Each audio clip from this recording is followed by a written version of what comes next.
जय हिंद दोस्तों, स्वागत है आप सभी का आपके अपने YouTube चैनल जयपुर पे। तो आज के इस वीडियो में हम लोग क्लास 11 का बायोलॉजी का सेट 1 करने वाले हैं फॉर फाइनल एग्ज़ाम, या फिर आप उसे मुख्य परीक्षा कहें या फिर आप प्री बोर्ड कहें। तो सब में आप लोग पता है कि अब जो एग्ज़ाम होगा आप लोगों का, उसमें आप लोगों का पूरा सिलेबस से क्वेश्चन आने वाला है। तो ये हमारा सेट 1 होगा। इसके बाद सेट 2 सेट 3 लगातार आपको मिलता रहेगा।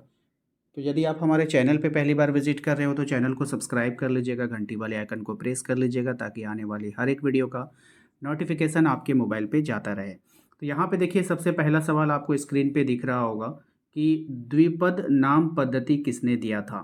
ये सवाल काफ़ी इंपॉर्टेंट है और कई बार एग्जाम में पूछा गया है। तो ये जो द्विपद नाम पद्धति दिया था, ये किसने दिया था? तो ये कैरोलस लीनियस ने दिया था। किसने दिया था?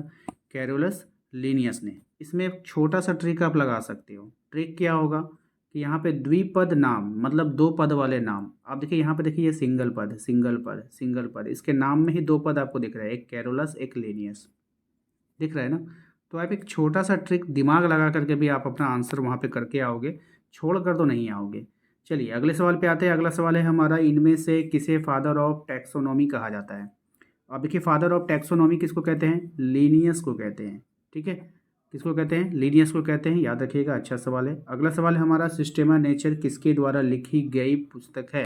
तो ये जो सिस्टेमा नेचर पुस्तक लिखी गई है, ये पुस्तक भी आपको लीनियस के द्वारा ही लिखा गया है, याद रखिएगा। अच्छा सवाल है। नेक्स्ट है आपका, वर्गीकरण की मूल इकाई क्या होती है? तो वर्गीकरण की जो मूल इकाई होती है वो होती है आपका जाति, यानी कि स्पीसीज। ठीक है, याद रखिएगा। वर्गीकरण की जो मूल इकाई होती है वो उसकी जाति होगी, स्पीसीज होगी। आम का जैविक नाम क्या होता है? तो आम का जैविक नाम होगा मैंजीफेरा इंडिका, याद रखिएगा। मैंजीफेरा इंडिका आम का क्या, कौन सा नाम है? जैविक नाम है। या फिर कभी कभी पूछता है आपका वैज्ञानिक नाम क्या है, तो आप वही नाम बताना है। ठीक है। मानव किस कुल का सदस्य होता है? आपको बतानी है। तो मानव जो सदस्य होगा वो होमिनिडी कुल का सदस्य होगा, ये याद रखिएगा। अच्छा सवाल रहेगा आपके एग्जाम के लिए। अगला सवाल है हमारा कि समान गुणों वाले कुलों को कहाँ पे रखा जाता है? अब ये जो समान गुण वाले जो कुल होते हैं, इसको हम लोग ऑर्डर के क्रम में रखते हैं, यानी कि हिंदी में उसको गण बोला जाएगा, अंग्रेजी में आपको ऑर्डर बोला जाएगा। नेक्स्ट आते हैं आपको, इनमें से वर्गीकी का संवर्ग का सही कर्म आपको पहचानना है। अब आपको यहाँ पे सही कर्म ये तो आपको रटना होगा। ठीक है, अगर आप नहीं रटोगे तो फिर दिक्कत हो जाएगी एग्जाम में। तो इसको अच्छे से रट लीजिएगा। पहले आपका जाति, फिर गण, फिर वंश, फिर जगत। ठीक है, इस तरह से इसको याद कर लीजिएगा। ठीक है, अब आते हैं हम लोग यहाँ पर नेक्स्ट। नेक्स्ट है आपका, शेर का जैविक नाम। ये भी बहुत अच्छा सवाल है कि शेर का जो जैविक नाम होगा या फिर बायोलॉजिकल नेम आपको बताना होगा। तो इसका राइट आंसर हो जाएगा आपका पैंथेरा लियो। क्या हो जाएगा? Panthera leo. ठीक है। नेक्स्ट है आपका, शेर चीता बाघ किस वंश में आते हैं? तो शेर चीता और जो बाघ है वो आपका पैंथेरा वर्ग में आते हैं। ठीक है। नेक्स्ट आते हैं हम लोग बाबू अगले सवाल पे। तो अगला सवाल है हमारा, बंदर, गोरिल्ला तथा गिब्बन को किस वर्ग में रखा गया है? अब बंदर है, गोरिल्ला है और गिब्बन है, इसको मेमेलिया वर्ग में रखा गया है। ऑप्शन ए इसका राइट आंसर होगा। नेक्स्ट आइए अगले सवाल पे। अगला सवाल है हमारा, इनमें से उच्चतम संवर्ग कौन सा है ना, हाईएस्ट टैक्सा?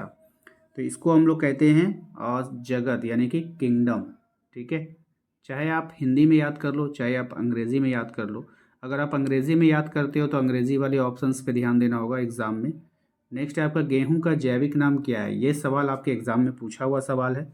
ये हो जाएगा टिटिकम एस्टिवम। ठीक है। नेक्स्ट आइए, वर्गीकरण के सबसे निचले संवर्ग में किसे रखा गया है? तो वर्गीकरण के जो सबसे निचला संवर्ग होगा उसमें हम लोग जाति को रखते हैं, स्पीसीज को रखते हैं। इसके अलावा अगला सवाल देखिए क्या है, आलू का वैज्ञानिक नाम क्या होगा? अब जो आलू है आपका, उसका वैज्ञानिक नाम आपको बताना है। तो सोलेनम ट्यूबिरोसम। ठीक है, याद रखिएगा, ऑप्शन सी। नेक्स्ट सवाल है हमारा, शेर चीता बिल्ली को किस कुल में रखा जाता है? तो शेर चीता और बिल्ली को फेलिडी कुल में रखा जाता है। नेक्स्ट है आपका, चीता का जैविक नाम आपसे पूछा गया है। तो चीता का जो जैविक नाम होगा वो होगा पैंथेरा पार्ट्स।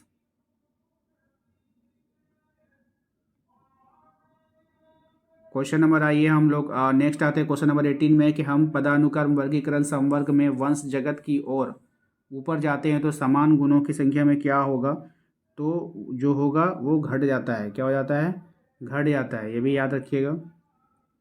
अगला सवाल देखिए क्या है हमारा, ठीक है।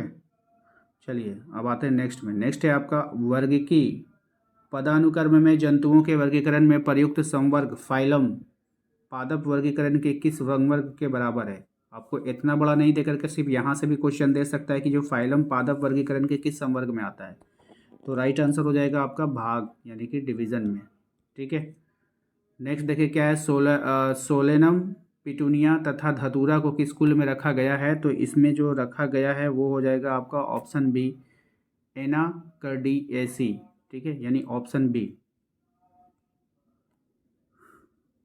तो आशा करते हैं आप लोगों को आज का ये वीडियो पसंद आया होगा। वीडियो पसंद आया तो प्लीज़ वीडियो को लाइक करके चैनल को सब्सक्राइब कर लीजिए ताकि आने वाली हर एक वीडियो का नोटिफिकेशन आपके मोबाइल पे जाता रहे। साथ ही साथ आप हमारे इस वीडियोस को और हमारे चैनल को सपोर्ट करना चाहते हैं तो सब्सक्राइब करके वीडियो को लाइक करके कमेंट बॉक्स में अपना नाम और अपने ज़िला का नाम ज़रूर टाइप करें कि आप लोग कहाँ से हमें फॉलो कर रहे हैं।